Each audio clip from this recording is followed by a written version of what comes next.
games that last exactly 15 minutes, and the team that has the most kills in the 15 minutes, or the most gold, or whatever you want to do as a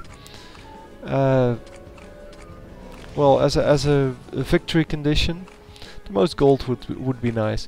So the team who gathers the most gold in those 15 minutes, or I don't know, 20 minutes, that's the team that wins. It would generate a lot of different strategies, because farming up gold can be done in many ways, but you don't actually have to kill the nexus to get the most gold.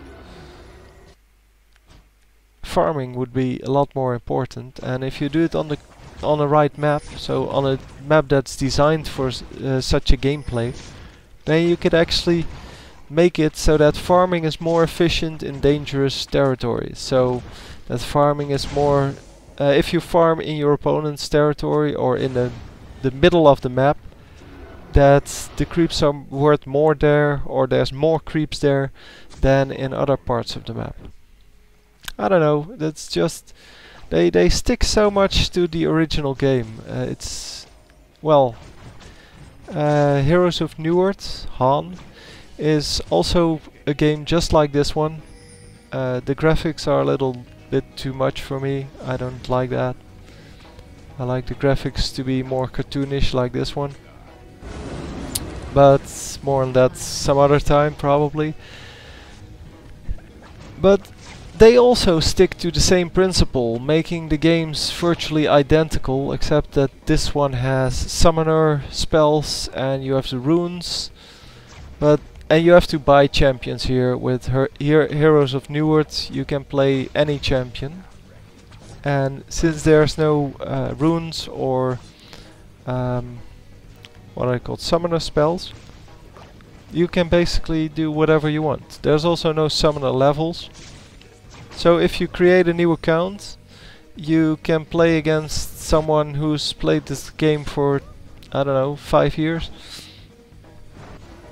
And you would be able to build the same builds. And in League of Legends, there's a big difference between being level 10 or level 30 because of the runes, and well, that's just one of the things, because the masteries also go off levels, and they didn't exist in the Dota series or in Heroes of Newerth.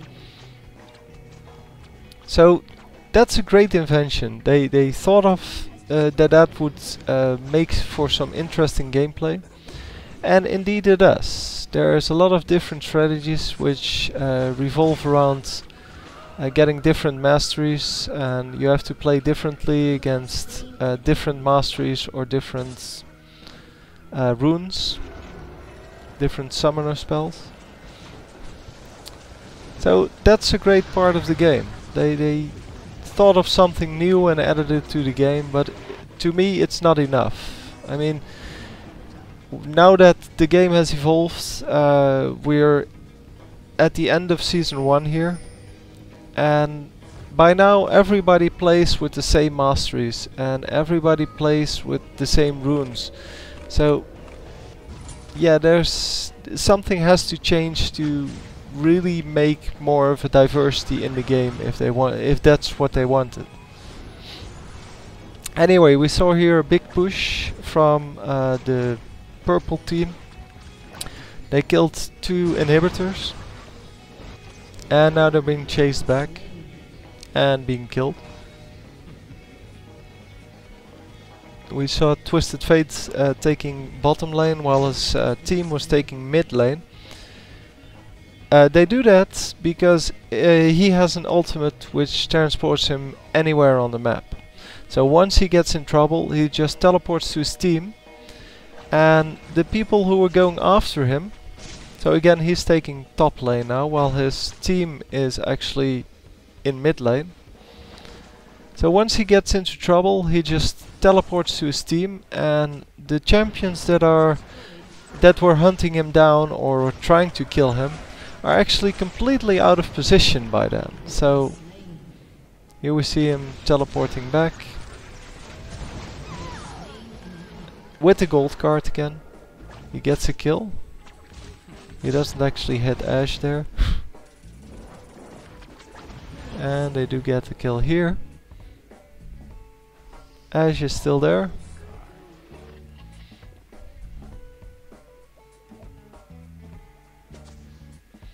And they're trying to hunt her down now. But that's probably not going to work. Since Ash probably has the correct boots to get for Ash, which are boots that get you away really quickly. So getting an Oracle here for two reasons. One is because of Shaco, and two is because of the wards. Wards on the map are really big, because if you want to do Dragon or Baron, and Baron being the prime target, you need to clear the wards first. If the opponent can see you doing Baron, they will come in and kill you. It's as simple as that. And even though it's quite a big investment, the 400 gold, if you're farmed well enough, you should be able to afford it, and you're not going to make it back by killing things, because you get 25 gold for a ward. So you would have to kill a lot of them. There's some other things you can kill. Unfortunately, Teemo's mushrooms no longer give you any gold.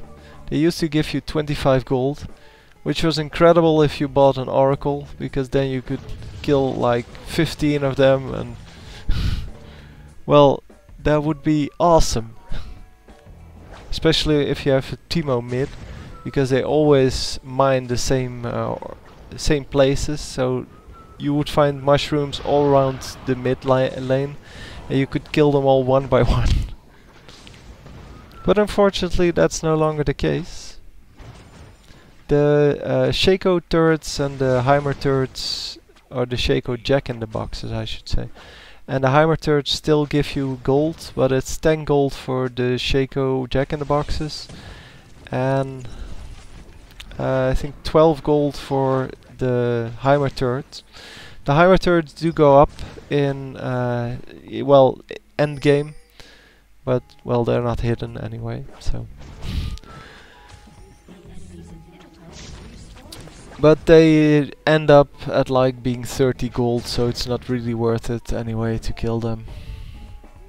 And they're not hidden, so it's kind of futile for the story. So here we see them trying to get a push on top tower, which isn't going too well. So they are backing out now. A lot of flash and all kinds of craziness going on. Cillian getting killed, but he used his ultimate. So for now he should be fine. Twisted's Fate gets killed. Nunu is very low and there's someone chasing him. Cillian is very low. Extremely low I should say. And he gets killed as well. They lose 2 oracles here, so that's 800 gold plus the 2 kills, which is another 600 gold. Which makes up for, well, too much probably. They're not going to be able to afford losing 1500 gold during one of these fights.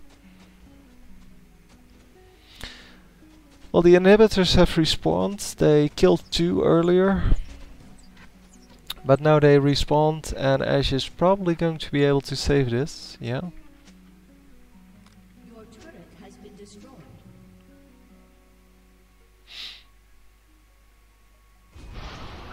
So apparently they don't have enough damage,